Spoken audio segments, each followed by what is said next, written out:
اس لیے کہ میرے آقا رحمت عالم صلی اللہ علیہ وسلم نے ارشاد فرمایا حسین منی وانا من الحسین، حسین مجھ سے ہے میں حسین سے ہوں۔ تو کہیں ارشاد فرمایا الحسن والحسین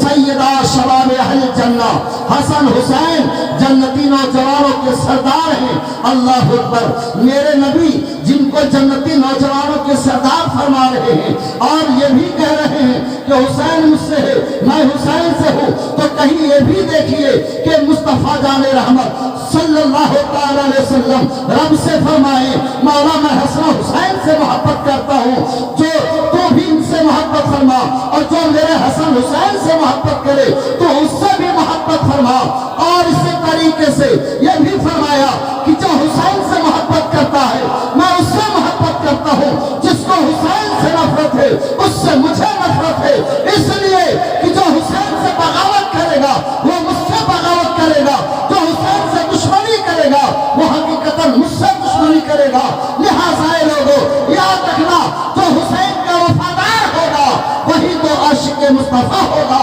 وہی تو دیوانے رسول ہوگا، وہی تو وفادار مصطفیٰ ہوگا۔ لہٰذا حسین سے محبت کرنے والا نبی کی نظروں میں محبوب بنتا چلا جائے گا۔ مصطفیٰ جان رحمت صلی اللہ علیہ وسلم نے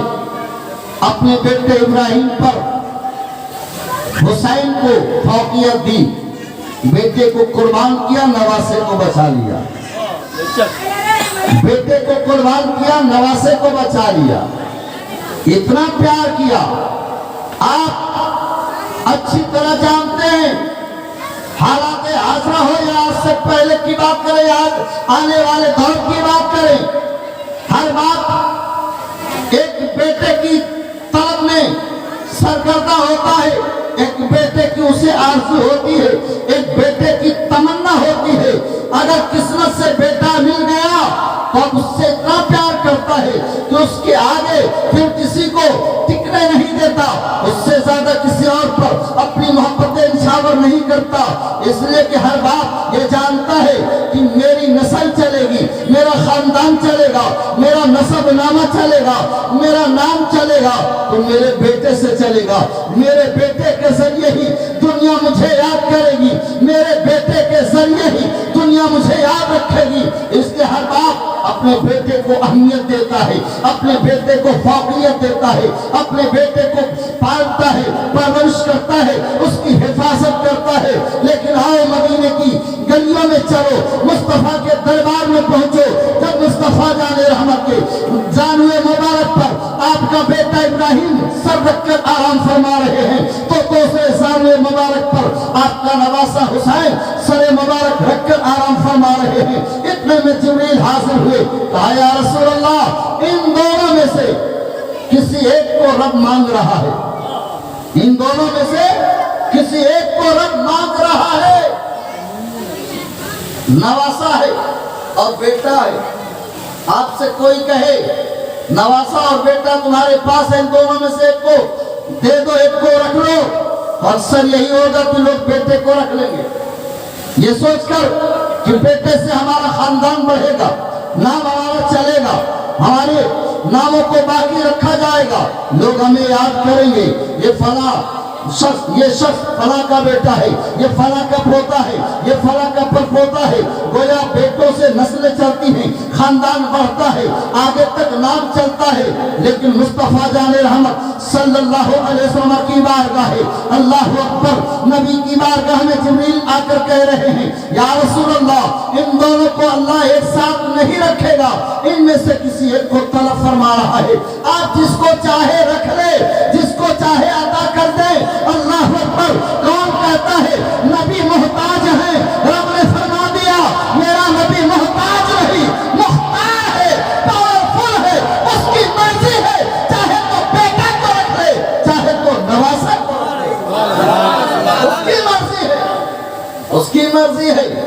ورنہ پوچھا کس سے جاتا ہے؟ کب کس سے پوچھا جاتا ہے تمہیں ابھی دنیا میں رہنا ہے یا چلنا ہے؟ یہ کس سے پوچھا جاتا ہے؟ آؤ مصطفیٰ کی بارگاہ میں دیکھو، جبریل آ کر جب پیغام سناتے ہیں اور یہ پیغام سناتے ہیں کہ اختیار آپ کو ہے، مرضی آپ کی ہے، آپ چاہے تو بیٹا کو رکھ لیں، چاہے تو نواسا کو رکھ لیں۔ نانا جان مصطفیٰ جان رحمت صلی اللہ علیہ وسلم ایک طرف نانا ہے تو ایک طرف ایک باپ کی حیثیت بھی رکھتے ہیں۔ اگر ایک کے لیے باپ کا درجہ رکھتے ہیں تو ایک کے لیے نانا کا مقام رکھتے ہیں۔ اس لیے اب ان کے سامنے بیٹے اور نواسے میں معاملہ آیا ہے تو میرے آقا نے اپنے بیٹے کو دے دیا، نواسے کو بچا لیا۔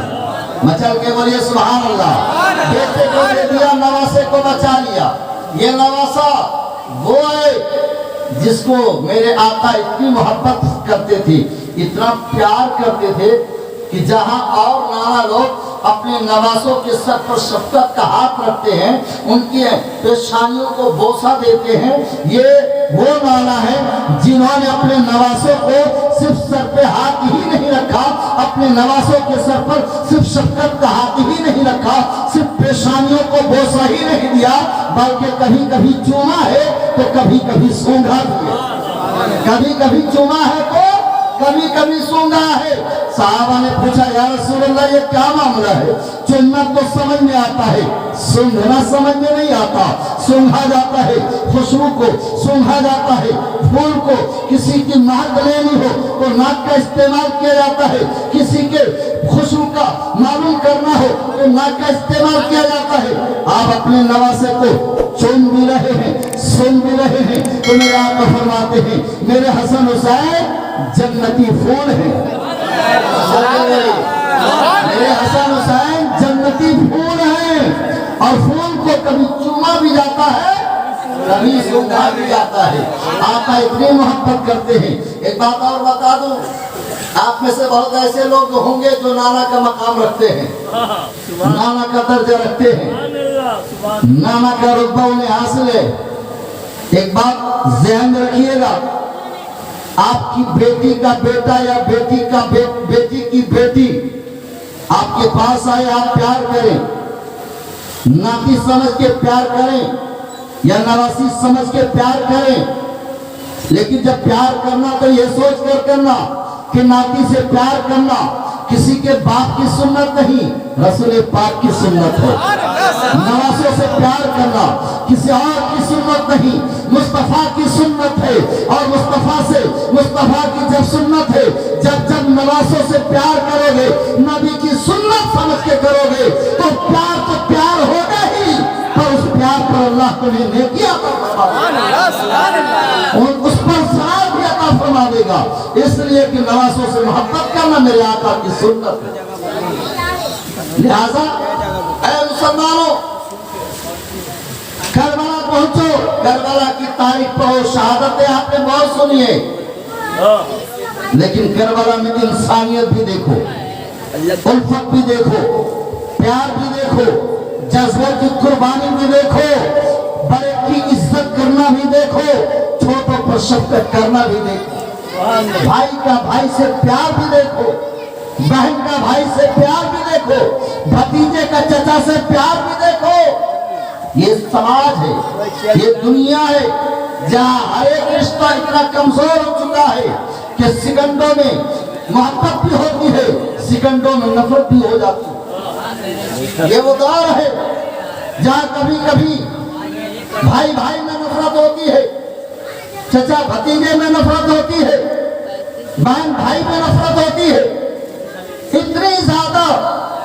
نفرتیں بڑھ جاتی ہیں کہ کبھی کبھی بھائی بہن کا حق لے بیٹھتا ہے، چھین لیتا ہے، تو کبھی بہن اگر غالب ہو تو بھائی کا حق مار جاتی ہے، اگر بھائی کوئی غالب ہے تو بھائی کا حق چھین لیتا ہے۔ اس طریقے سے کبھی چچا بھتیجے کا حق مار لیتا ہے تو کبھی بھتیجا اگر غالب ہو تو چچا کا حق مار لیتا ہے۔ اے لوگوں، کربلا کی دھرتی پر جب پہنچو گے تو انسانیت کا پیغام ملتا ہے، انسانیت کا سبق ملتا ہے، انسانیت کی باتیں دیکھنے کو ملتی ہے۔ اگر آپ کربلا کو اس حیثیت سے دیکھو گے تو آپ کے گھروں میں وہ چیزیں بھی نظر آنے لگیں گی جو چیزیں آپ چھوڑ چکے ہو۔ اور کربلا میں دیکھو، ایک بھتیجا قاسم ہے، ایک چچا امام حسین ہے،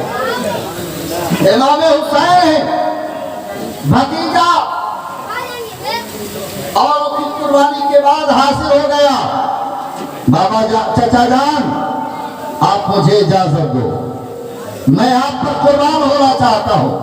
میں آپ پر لٹنا چاہتا ہوں، آپ پر اپنے آپ کو فدا کرنا چاہتا ہوں، مجھے پرمیشن دیجیے، مجھے اجازت دیجیے۔ اللہ اکبر۔ امام پاک کیا فرماتے ہیں؟ اے میرے بھتیجے، میں تجھے کربلا اس لیے نہیں لایا تھا کہ تیری گردنیں کٹواؤں، تیری جانیں قربان کروں، نہیں، اس لیے میں نہیں لایا تھا، لیکن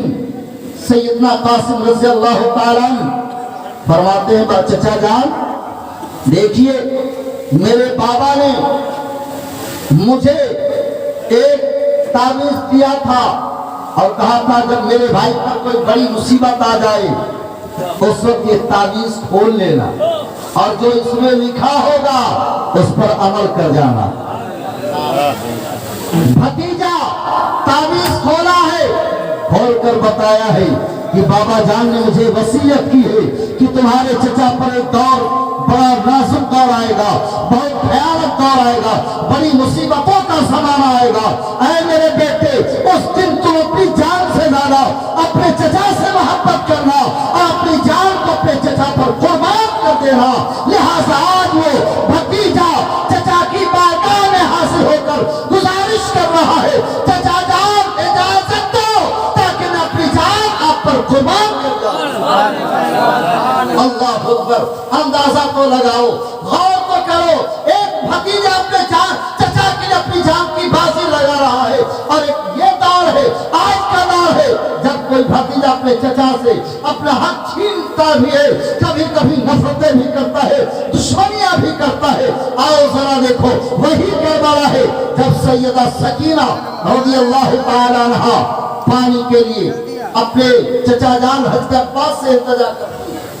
ایک چچا اپنی بھتیجی کے لیے پانی لانے کی غرض سے چلا ہے، بازویں کٹوا رہا ہے، جسم کو چھلنی کروا رہا ہے، لیکن اپنی بھتیجی کے ارمان کو پورا کرنے کے لیے پوری کوشش کر رہا ہے اور دنیا کو بتا رہا ہے، اے دنیا والو، بھتیجی سے محبت کرنا سیکھنا ہو تو کربلا کی تاریخ کو یاد کر لینا، کربلا کی ہسٹری کو پڑھ لینا۔ کربلا کی دھرتی وہ دھرتی ہے جہاں ایک چچا اپنی بھتیجی کے لیے اپنے بازوؤں کو کٹوا رہا ہے، بدن کو چھلنی کروا رہا ہے، تو کہیں بھتیجا اپنے چچا کے اوپر اپنی جان لوٹا کر، کہیں بہن اپنے لالوں کو اپنے بھائی کو قربان کر رہی۔ اے لوگوں، نفرتیں آپس کی مٹا کر، اگر کربلا والے سے پیار ہے تو آپس کی نفرتیں مٹاؤ اور مٹا کر کے محبتوں کا جام پیو، آپس میں بھائی چارگی کا ماحول قائم کرو، آپس میں پیار و الفت کا ماحول قائم کرو۔ اس لیے کہ کربلا والے یہی پیغام دیتے ہیں، یہی مزاج دیتے ہیں، یہی سبق دیتے ہیں کہ اگر کربلا والوں سے پیار ہے تو کربلا والوں کے کردار سے پیار کرو، ان کے طریقوں سے پیار کرو، ان کے کاموں سے پیار کرو۔ اس لیے کہ تم پیار اگر کرتے ہو تو صرف زبان سے نہیں بلکہ اپنے کردار سے پیار کرو، عمل کے ذریعے پیار کا اظہار کرو۔ انشاءاللہ تعالی اگر ہم نے کربلا کو پڑھا ہے، سنا ہے، تو اس طریقے سے ہم اسے اپنی زندگی میں اتاریں کہ ہمارے گھروں میں نفرتوں کا ماحول نہ رہ پائے، ہمارے گھروں میں بے شرعی ماحول نہ رہ پائے، خلاف شرع کام نہ ہونے پائے، شریعت کے خلاف ہمارے قدم نہ اٹھنے پائے، ہمارے گھروں میں جو کچھ بھی ہو وہ محبت کا ماحول ہو، شریعت کا ماحول ہو، سنت کا ماحول ہو۔ جب ہم ایسا کرتے ہیں تو ہمیں کہنے کی ضرورت نہیں پڑے گی کہ ہم حسینی ہیں، ہمارا کردار، ہمارا عمل دنیا کو گواہی دے گا کہ ہم لوگ اور کوئی نہیں، حسین کے دیوانے، حسین کے چاہنے والے ہیں، حسین سے محبت کرنے والے ہیں۔ حضرات محترم، بس اسی کے ساتھ گفتگو تمام۔ استغفر اللہ ربی من کل ذنب واتوب الیہ، لا الہ الا اللہ محمد رسول اللہ صلی اللہ تعالی علیہ وسلم۔